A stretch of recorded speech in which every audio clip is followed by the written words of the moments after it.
Hello नमस्ते सत श्री अकाल। तो दोस्तों अभी हाल ही में मैं कॉफी विद करण देख रही थी जिसमें गेस्ट थे सनी देओल एंड बॉबी देओल।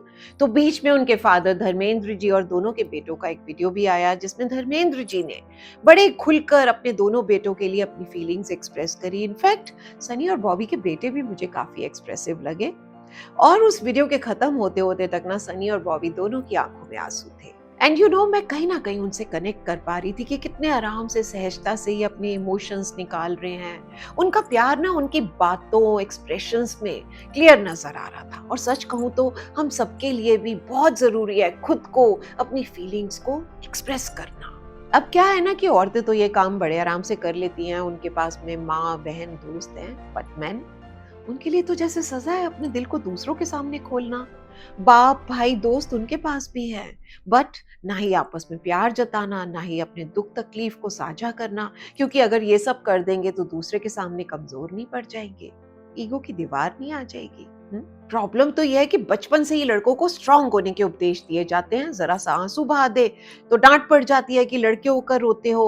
अब अगर जब पहले से ही पता हो कि किसी दुख तकलीफ में सिंपैथी मिलने की जगह पर ये सलाहें मिलेंगी, ये ज्ञान मिलेगा कि तुम पुरुष हो, तो कोई भी टीनेजर लड़का भी ना अपने दिल की बात करने से डरने लगता है और बड़ा होते होते उसे अपने इमोशंस को दबाने की आदत पड़ जाती है। जबकि ऐसा नहीं है कि उनमें इमोशंस नहीं होते, बस उनका आदमी होना उन्हें आंसू ना बहाने की आदत डाल देता है। और यही एक मेन रीजन है स्ट्रेस का, और यही एक मेन रीजन है कि आदमियों में हार्ट अटैक ज्यादा होते हैं। लाइफ पार्टनर के बिछड़ जाने पर ज्यादा जी नहीं पाते हैं, जबकि महिलाएं अपना दुख जो है इधर उधर साझा कर लेती हैं, उनमें पेशेंस भी ज्यादा होती है, इसलिए वो ज्यादा टाइम तक जिंदा रह पाती हैं। आदमी अंदर ही अंदर घुटते रहते हैं। रामायण इसका सटीक उदाहरण है। राजा दशरथ श्री राम के वनवास को नहीं सह सके थे, रानियां सह गई थी। आदमी सिर्फ दिखाता है कि वो सह गया, जबकि ऐसा होता नहीं है, और यही सिचुएशन उसकी जान ले लेती है। और महिलाएं चाहे कितनी भी बीमारियां हो उन्हें, उसके बावजूद भी ज्यादा जी पाती हैं। एक्चुअली ना कुछ हद तक देखा गया है कि हर परिवार की अपनी एक फैमिली स्क्रिप्ट होती है। बेटा बाप को देखता है, बेटे का बेटा अपने बाप को देखता है, सब कुछ उस फैमिली स्क्रिप्ट के हिसाब से होता है। और एक तरह से सारे जो होते हैं वो ट्रेंड सर्कस एनिमल की तरह होते हैं।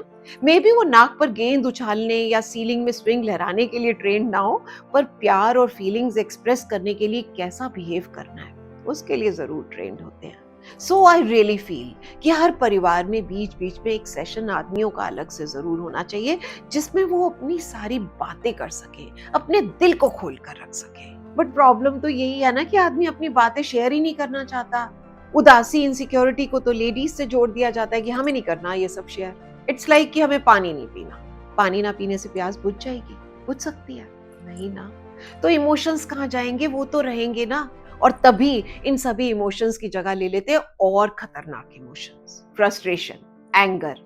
अब ये तो मेल इमोशन है, इन पर तो उनका कॉपीराइट है, इन्हें एक्सप्रेस करने में कोई प्रॉब्लम नहीं है। अब मोस्टली आई फील हर पत्नी को लगता है कि उसका हस्बैंड अपनी फीलिंग्स को उसके सामने एक्सप्रेस करे, बट हस्बैंड्स जो होते हैं वो ऐसी सिचुएशन से भागते हैं। उन्हें डर लगता है कि इसे बता दिया कि मैं इसे कितना प्यार करता हूँ, इसके बगैर जी नहीं सकता, तो फालतू में सर चढ़ जाएगी, है ना। गॉड। या फिर अपनी फीलिंग बता दी तो सबको पता चल जाएगा कि हम कितने अनस्किल्ड हैं, कितने इनसिक्योर हैं। एक फॉल्स बिलीफ है, अगर बिल्ली बैग से बाहर कूदती है तो मैं उसे वापस बैग में नहीं ला सकता, जबकि ऐसा नहीं है। आपका अपने दिल को खोलने से कुछ नहीं बदलता, बल्कि आपकी पर्सनैलिटी में और ज्यादा निखार आ जाता है जब आप एक्सप्रेसिव हो जाते हैं।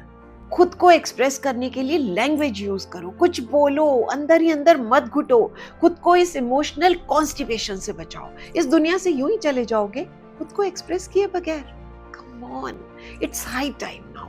खुद को बदलो, अपनी आने वाली जनरेशन को बदलो। ये आपके, आपके बच्चों, आपके परिवार सबके लिए बहुत जरूरी है। एंड जस्ट रिमेंबर, अपनी फीलिंग्स को अपनों के साथ शेयर करना आपको ब्रेव एंड स्ट्रांग बनाता है। आप सिर्फ जिम्मेदारियां उठाने के लिए नहीं बने हैं। It's okay to cry and feel sad. Life में स्ट्रगल करने का मतलब वीक होना नहीं है। It's okay to ask for help, it's okay to show your emotion. आप अकेले नहीं हैं, so it's not unmanly to express your feelings. ठीक है ना। तो चलिए अब इस वीडियो को ज्यादा से ज्यादा शेयर करिए, जिससे कि हमारी मेल कम्युनिटी को थोड़ा सा फायदा हो सके। And now it's time to go. See you all in my next video. Till then, take care. Bye bye. Love you all.